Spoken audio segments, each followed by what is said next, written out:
ഇവിടെ നമ്മുടെ സംസ്ഥാനത്ത് തീർത്തും വ്യത്യസ്തമായ ഒരു നിലപാടാണ് ഈ കഴിഞ്ഞ 3 മാസ കാലയളവിലുണ്ടായിട്ടുള്ളത്.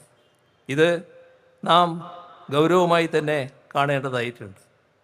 അത് ചില പ്രശ്നങ്ങൾ അതീവ ഗൗരവമായി തന്നെ സമൂഹത്തിൻ്റെ മുന്നിൽ ഉയർന്നു വന്നിട്ടുണ്ട്. അതിലൊന്നാണ് RSSൻ്റെ അജണ്ട അതേപോലെ അംഗീകരിക്കുന്നു എന്ന കാര്യം. വന്ദേമാതര പ്രശ്നം അതിലൊന്നാണ്. ഗവൺമെൻറ്റിൻ്റെ സത്യപ്രതിജ്ഞാവേളയിൽ RSS വേദികളിൽ വന്ദേമാതരം ചൊല്ലുന്ന അതേ രീതിയിൽ മുഴുവൻ ആ വന്ദേമാതരവും ചൊല്ലുന്നതറിയാനുണ്ടായത്. നമ്മുടെ രാജ്യം അംഗീകരിച്ചത് ആദ്യത്തെ 2 ചരണങ്ങൾ മാത്രം ചൊല്ലുക എന്നുള്ളതാണ്. ബാക്കി ചരണങ്ങൾ മതനിരപേക്ഷതയ്ക്ക് ചേർന്നതല്ല. രാജ്യം വ്യത്യസ്ത മതവിഭാഗങ്ങളുള്ളതാണ്. അവർക്കെല്ലാവർക്കും അംഗീകരിക്കുന്ന ഭാഗമേ ഒരു രാജ്യത്തിൻ്റെ ഗാനമായി വന്നുകൂടൂ. അതിൽ വ്യത്യസ്തമായ ഭാഗങ്ങളാണ് ഈ 2 ചരണങ്ങൾ കഴിഞ്ഞാലുള്ളത്. അതുകൊണ്ടാണ് കോൺസ്റ്റിറ്റ്യൂൻ്റ് അസംബ്ലിയിൽ രാജേന്ദ്രപ്രസാദ് തന്നെ ഈ 2 ചരണങ്ങളെ ചൊല്ലേണ്ടതുള്ളൂ എന്ന് നിശ്ചയിച്ചത്. അത് നിലനിൽക്കുകയാണ്. കോൺഗ്രസ് അംഗീകരിച്ചതാണ്, കോൺഗ്രസിൻ്റെ നയമതാണ്. പക്ഷേ ഇവിടെ ഗവൺമെൻറ് സത്യപ്രതിജ്ഞാവേളയിൽ ആ വന്ദേമാതരം പൂർണ്ണമായിട്ട് ചൊല്ലി. കടുത്ത വിമർശനം ഉയർന്നു വന്നു. ഇപ്പോഴോ ആഗസ്റ്റ് 15 നാം കാണേണ്ടത് ഇന്ത്യ രാജ്യത്ത് ഒരു സംസ്ഥാനം മാത്രമാണ് വന്ദേമാതരം പൂർണ്ണമായി ചൊല്ലണമെന്ന് പറഞ്ഞ് സർക്കുലർ അയച്ചത്. അത് കേരളത്തിലെ സർക്കാരാണ്. വലിയ വിമർശനം ഇവിടെ ഉയർന്നു വന്നു, അതിശക്തമായ എതിർപ്പ് ഉയർന്നു വന്നു. അപ്പോൾ ആഗസ്റ്റ് 15 വന്ദേമാതരം ചൊല്ലുന്നത് ഒഴിവാക്കി. അതാണ് ഇവിടെ സംഭവിച്ചത്. എന്നാൽ കോൺഗ്രസിൻ്റെ നയം എന്താണ്? ആഗസ്റ്റ് 15 കോൺഗ്രസിൻ്റെ ദേശീയ ആസ്ഥാനത്ത് വന്ദേമാതരം അവരുടെ എല്ലാ നേതാക്കളെയും നിർത്തിക്കൊണ്ട് തന്നെ ചൊല്ലുന്നത് നമ്മളെല്ലാവരും കേട്ടു. പൂർണ്ണമായി ചൊല്ലി. കോൺഗ്രസ് നയം ആദ്യത്തെ 2 ചരണം മാത്രമേ ചൊല്ലാൻ പാടുള്ളൂ എന്നുള്ളതാണ്. കോൺഗ്രസിൻ്റെ 3 സംസ്ഥാനങ്ങൾ ഹിമാചൽ പ്രദേശ്, കർണാടക, തെലുങ്കാന, ഈ 3 പൂർണ്ണമായി ചൊല്ലി. എന്താണിത് കാണിക്കുന്നത്? കോൺഗ്രസിൻ്റെ നയമാണ് കാണിക്കുന്നത്. എത്രമാത്രം RSSൻ്റെ അജണ്ടക്കനുസരിച്ച് നീങ്ങുന്നു എന്നുള്ളതാണ് ഇതിലൂടെ വ്യക്തമാകുന്നത്. ഇതൊരു ഭാഗം. മറ്റൊരു ഭാഗം, നമ്മുടെ രാജ്യത്ത് വഖഫ് ഭേദഗതി നിയമം നരേന്ദ്രമോദിയുടെ ഗവൺമെൻറ് കൊണ്ടുവന്നു. നമ്മുടെ രാജ്യത്ത് വ്യത്യസ്ത മതങ്ങളുണ്ട്.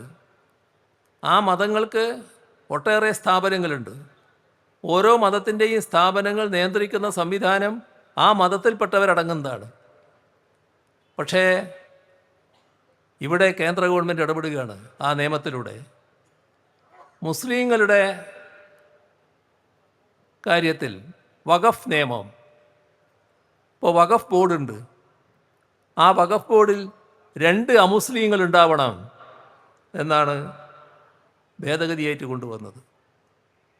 ഇടതുപക്ഷം ശക്തമായി എതിർത്തു. എല്ലാവരും എതിർത്തു. എല്ലാവരും അതിനെ എതിർക്കാൻ തയ്യാറായി. രാജ്യത്താകെ എതിർപ്പ് ഉയർന്നു വന്നു. പക്ഷേ ബില്ല് അവർ പാസ്സാക്കി, നിയമമായി. കേരള നിയമസഭ അന്ന് LDF ആണ് ഗവൺമെൻറ്, ഏകണ്ഠമായി ഒരു പ്രമേയം അംഗീകരിച്ചു അതിനെ എതിർത്തുകൊണ്ട്. മാത്രമല്ല ആ ബില്ലിനെ ചോദ്യം ചെയ്തുകൊണ്ട് സുപ്രീം കോടതിയിൽ പോയി. അപ്പോഴാണ് ഇവിടെയുള്ള വഖഫ് ബോർഡിൻ്റെ കാലാവധി തീരുന്നത്. ആ വഖഫ് ബോർഡ് പുനഃസംഘടിപ്പിക്കേണ്ടതുണ്ട്. പുനഃസംഘടിപ്പിക്കാനുള്ള നടപടി സ്വീകരിച്ചു. നിയമം അനുസരിച്ച് 2 അമുസ്ലിങ്ങൾ കൂടി വേണം. അത് അംഗീകരിക്കാത്ത LDF ആ 2 അമുസ്ലിങ്ങളെ ഒഴിവാക്കി നിർത്തിക്കൊണ്ടുള്ള ബോർഡ് രൂപീകരിച്ചു. ഒരു കുഴപ്പമില്ല, ബോർഡിന് കുറവുണ്ട്, ബോർഡിന് തീരുമാനമെടുക്കാം. ആ ബോർഡ് പ്രവർത്തിച്ചു വരികയാണ്. ആ ബോർഡിനെതിരെ കോടതിയിൽ ഹർജി പോയി, ഹൈക്കോടതിയിൽ. അപ്പോഴേക്ക് LDF ഗവൺമെൻറ് മാറി, UDF ഗവൺമെൻറ് വന്നു. UDF ഗവൺമെൻറ് കോടതിയിൽ അങ്ങോട്ട് പോയി പറയാണ്, ഈ 2 അമുസ്ലിങ്ങളെ ഒഴിവാക്കി ബോർഡ് രൂപീകരിച്ചത് ശരിയല്ല, 2 അമുസ്ലിങ്ങൾ കൂടി ഉൾപ്പെടുന്ന ബോർഡാണ് വേണ്ടത്. ഈ ബോർഡ് പിരിച്ചുവിട്ട് ഞങ്ങൾ ഈ 2 അമുസ്ലിങ്ങളെ കൂടി ഉൾപ്പെടുത്തിക്കൊണ്ടുള്ള ബോർഡ് രൂപീകരിക്കാം. എന്താണ് RSS ആൻഡയിൽ നിന്നുള്ള വ്യത്യാസം?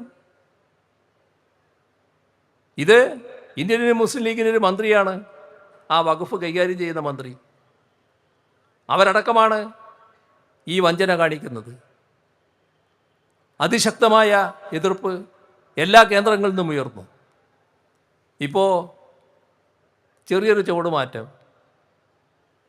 സുപ്രീം കോടതിയിലെ കേസിൻ്റെ വിധി വരട്ടെ എന്ന്. സുപ്രീം കോടതിയിലെ കേസിൻ്റെ വിധി വരട്ടെ എന്ന് പറഞ്ഞ് ആശ്വസിച്ചിരുന്നാൽ പോരാ, സുപ്രീം കോടതിയിലെ കേസ് കൃത്യമായി നടത്തണം. അവിടെ LDF ഗവൺമെൻറ് കൊടുത്ത കേസാണ്, അത് കൃത്യമായി വാദിക്കണം. ഈ നിയമം ശരിയല്ല എന്ന് വാദിക്കണം. നേരത്തെ സ്വീകരിച്ച നിലപാടിനനുസൃതമായി സുപ്രീം കോടതിയിൽ നിന്ന് ആ 2 അമുസ്ലിങ്ങൾ കൂടി ഉൾപ്പെട്ട ബോർഡാണ് നിങ്ങൾ രൂപീകരിക്കേണ്ടത് എന്ന വിധി സമ്പാദിക്കാനല്ല നോക്കേണ്ടത്. ശക്തമായി അത് എതിർക്കാൻ തയ്യാറാകുന്ന നിലപാട് സ്വീകരിക്കണം. തയ്യാറാകുമോ? അങ്ങനെ പ്രതീക്ഷിക്കാൻ കഴിയുമോ? അങ്ങനെ പ്രതീക്ഷിക്കാൻ കഴിയില്ല. എന്താണ് നില? ഇതാണ് നമ്മുടെ സംസ്ഥാനത്തിൻ്റെ സ്ഥിതി. ഓരോ കാര്യത്തിലും RSS അജണ്ടക്കനുസരിച്ച് നീങ്ങുന്നു.